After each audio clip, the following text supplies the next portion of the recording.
Hello and welcome back, ladies and gentlemen, to another Historical Humans Reacts. And today we are going over to the Indus Valley Civilization, where archaeologists are unable to find evidence of a ruling class, and they're just stumped. I mean, they probably just ran out of funding. Uh, yeah. So the premise of today's video is a little question that has been posed as to why there's not the same evidence for a ruling class in the Indus Valley as there is in Mesopotamia and Egypt. As like Mesopotamia and Egypt, the Indus was a cradle of civilization. It is home to massive cities with well established infrastructure, up to and including standardized weights and measures, and basically plumbing. They had plumbing out here. So, this, Absolute savages. yeah, yeah, the Yeah, Indus I Valley. shit in the woods like a real man. Yeah. Anyway, anyway, the Indus Valley civilization existed from 2600 to 1900 BCE. So, you know, about 4,000 years ago is what we're looking at. The issue that comes into play is that, unlike Egypt or Mesopotamia, the Indus Valley civilization appears to not have any monumental architecture that is considered the hallmark of ruling elites. Egypt has the pyramids. The Mesopotamians had a number of great walls and massive temples and elaborate palace complex. I believe they had the Apadana all the way out in Persepolis, though that is a little bit later of a date. But again, there's no grand monumental architecture that has been uncovered, and that was taken by the original archaeologists from Great Britain and India about 100 and so years ago as basically sort of proof that that they were either living completely separately from the civilization or that they don't exist, which is a really interesting concept Are because you telling me? Are you telling me Karl Marx's concept of communism? No, no, no. That is a different version, one. And two, the biggest thing that they're saying here is they don't have, like, these massive temples, these lavish buildings, but their cities were very, very big. They were well thought out. They had great architecture. The rooms were expansive, and it seems as though instead of spending the money on these egotistical projects to show your own greatness, they were instead investing in their people, investing in their population. Blasphemy! This goes against the very tenets of capitalism. yes, and that was the response of a lot of the initial archaeologists, was that I knew it. the Indus was that the ruling elites either um, were living entirely separately in their own unknown compound, or that there was some sort of benefit they gained by being perceived as ordinary people, and thus were not building this extensive architecture. Now, more modern archaeology has begun to come in with household archaeology and sort of a refinement beyond monumental tomb equals important people, It's and well, we're and finding a lot of equality actually is what the article talks about. I think that's also a very big point to kind of brush upon real quick, though. Of Yep. That's one of the biggest issues that faces a lot of historians and archaeologists alike is thoughts like that are ones that you might think of instinctually that might pop up, but in reality, that's just projecting your own worldview on this past historical thing. Whereas in the past, it might have been seen as the thing to do for the ultra wealthy to donate this money to build more housing or to, be seen among the population as a well inclinated person of the society. It just Yeah. It could also be that there was a great emphasis on community, and those who had the means should share the means. take essentially the city was the monument itself that they contributed to, and by having the best, like, so far, so, like, But it concept was a wise, like, living, breathing thing. It wasn't stagnant. It wasn't this like exactly. monumental thing that stayed in place. No, it lived. It breathed. Like people think of cities being very static, but they're actually they they change a lot. They morph.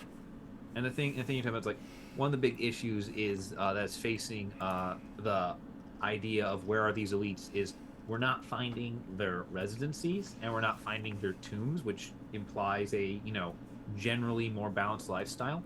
There has been discoveries of monumental architecture in one of the cities, at least Mohenjo-Daro, as that has the Great Baths, which is a massive paved complex of public bathhouses. I mean, Wow. that's not generally an uncommon concept. I mean, Yeah, even in, I mean, obviously the background in but Rome, the best yeah, thing you could do is to create an object that everyone can use because it's yeah, a bit utilitarian. But imagine like a bunch of people getting together to like create a bathhouse for yeah, everyone to use. yeah. It would have taken a workforce of 10,000 people 1 year to construct the Great Bathhouse. I mean, it's Also, and honestly, or yeah, that's not that like yeah, absurd. I mean, even as mhm, far back as ancient Egypt, because again, these aren't people who would be, these aren't workers who would have been paid the yeah. way we think I, are being paid yeah, now. These people would have been paid in like food and beer. and Aaron, I'm not saying it's absurd that there's a bathhouse here. I'm saying that they do have grand structures. They are taking the wealth and investing it. It's Yeah, just that they're no, like investing it in a public bathhouse and not like say Nero did, a 200-foot tall bronze statue of yourselves. Well, I and remember that statue. one of the other things that they do highlight in this article that I think is a very important point is one of the other things that they note with the construction of the city and the building of the city is that there are numerous different seals of different artisans and people who worked on these projects, showing that it was a ton of different groups all working together, that there wasn't one single group or company that ran the whole ordeal, that it was a very much Yeah, Almost like very competing guilds. yeah. kind of, Now, yeah. yeah. Now, one of the things that might shed more light on this is the Indus script, which we do have a number of documents for. However, the script remains undeciphered, and that script might tell a little bit more of the organizational story of how these buildings were built, how this, workforce was organized. But for the most part, it does not appear to be a dedicated group of people living a better life, telling everyone else what to do, which is what the original archaeologists were ultimately looking for over a century ago. Because let's be honest, British imperial archaeologists are looking for reasons to enforce British imperial needs, which is a strict social hierarchy. By Yeah. basically saying, look, people all over the world have been doing this the And way we do it. So yeah, what's wrong with it? yeah, and then they come to the Indus Valley, and they suddenly realize all these people that they are enforcing this hierarchy on actually started out without anything at all like it. And There's this like also isn't to say that there wasn't a ruling class per se. There's no evidence of it, and one of the theories that they also did suggest in the center of the article was about how it was groups coming together as a part of collective action, almost like the first level of collective bargaining. Yeah, yeah, it's the demes of the Greek city states.